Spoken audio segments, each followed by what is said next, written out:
미국 최초의 국립휴양지인 레이크미드 휴양지는 네바다주의 광활한 호수로서 150만 에이커에 달하는 산과 협곡, 계곡들로 이루어져 있는 곳입니다.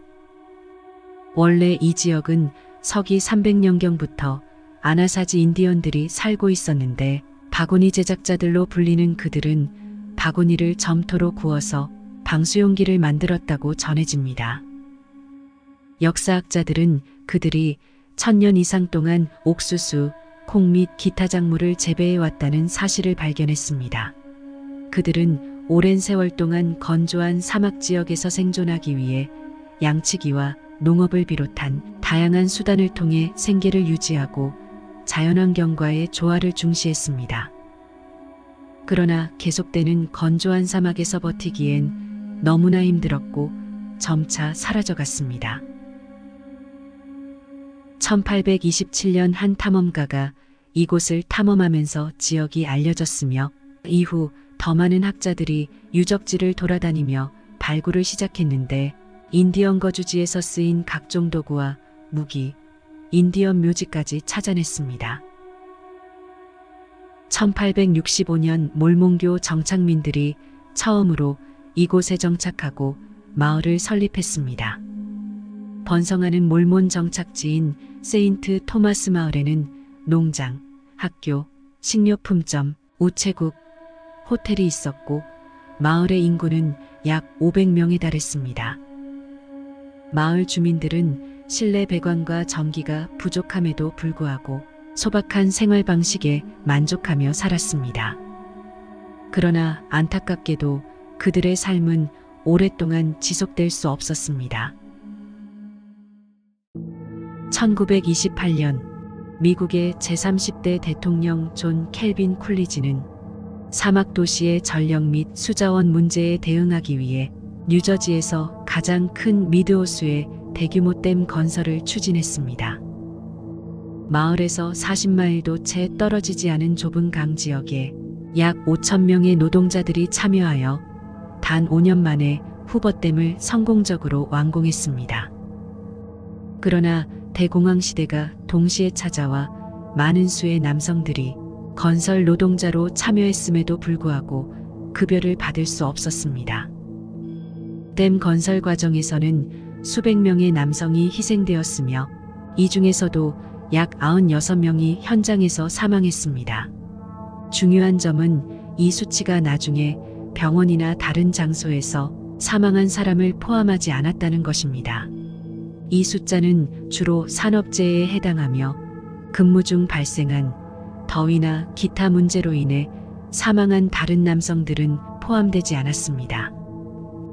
1935년에 후버댐이 형성된 후 호수가 범람하여 지역을 침수시키는 비극이 발생했습니다. 약 20m의 물이 순식간에 마을을 덮쳐 세인트 토마스와 인디언 유적지가 물속으로 사라졌습니다. 불행히도 마을 주민 중 많은 사람들이 빠져나오지 못해 익사하거나 급하게 배를 타고 탈출해야 했고 세인트 토마스 마을은 하루아침에 사라진 것처럼 소멸했습니다. 그러나 수십 년 동안의 오랜 가뭄으로 인해서 세인트 토마스 마을이 다시 드러나기 시작했고 1945년, 1963년, 2012년 등 여러 차례 유령 도시가 재출현했습니다. 오랜 세월이 지났음에도 불구하고 호텔과 학교, 건물들이 남아있어 도시의 역사와 유령 목격담이 얽힌 관광 명소로 알려지게 되었습니다.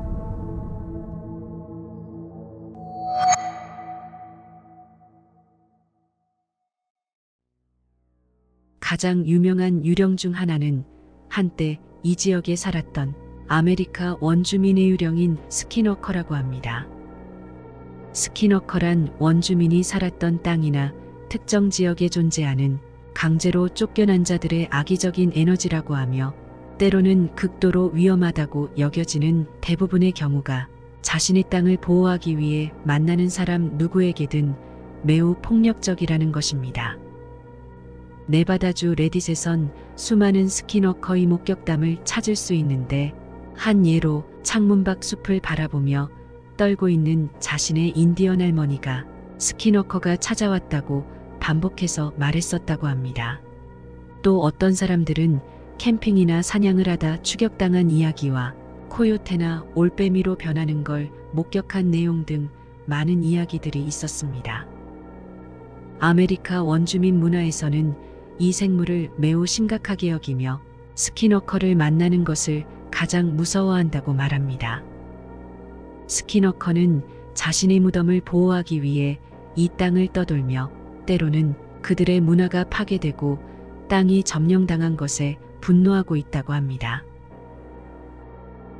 댐 건설 노동자들 중 사망한 일부가 계속해서 지역을 떠돌아다니는 것은 놀라운 일도 아닙니다. 일부 방문객들은 댐 안팎에서 초자연적 활동을 보고했습니다. 댐 발전소를 견학한 방문객들은 길고 텅 빈 복도에서 검은 그림자가 벽을 통과했다고 보고했습니다. 어떤 사람들은 유령이 울부짖거나 우는 것을 들었다고 주장하며 또 다른 사람들은 목소리를 들었다고 합니다. 유령 목격자 중 한 명은 구식 작업복을 입은 남자 유령을 봤는데 다가갔더니 그 즉시 사라졌다고 합니다. 고스트 어드벤처와 유명한 심령 조사단들이 다양한 심령기기로 여러 심령 현상을 잡아냈는데 이곳엔 수많은 위험한 유령들이 있다고 확신했습니다.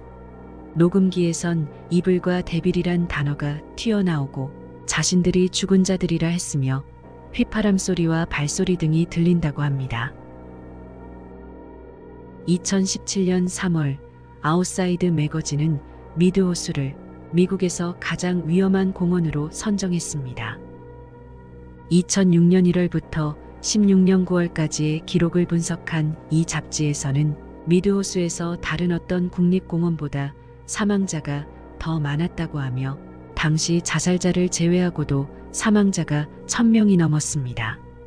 익사가 사망 원인 1위였으며 국립공원관리청에 의하면 300건 이상의 익사 사건이 있었다고 말했습니다.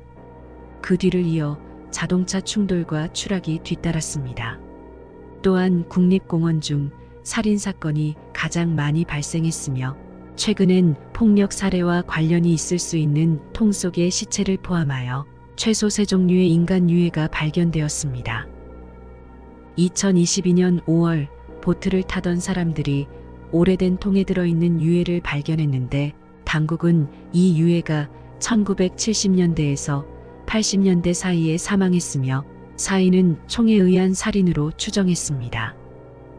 1974년에 익사한 도널드 스미스의 유해도 같은 해 10월에 호숫가에서 발견되었습니다. 인디언의 영혼들과 억울하게 사망한 영혼들 중 일부는 아마도 계속해서 공원을 떠돌고 있을 것입니다.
시청해 주셔서 감사합니다.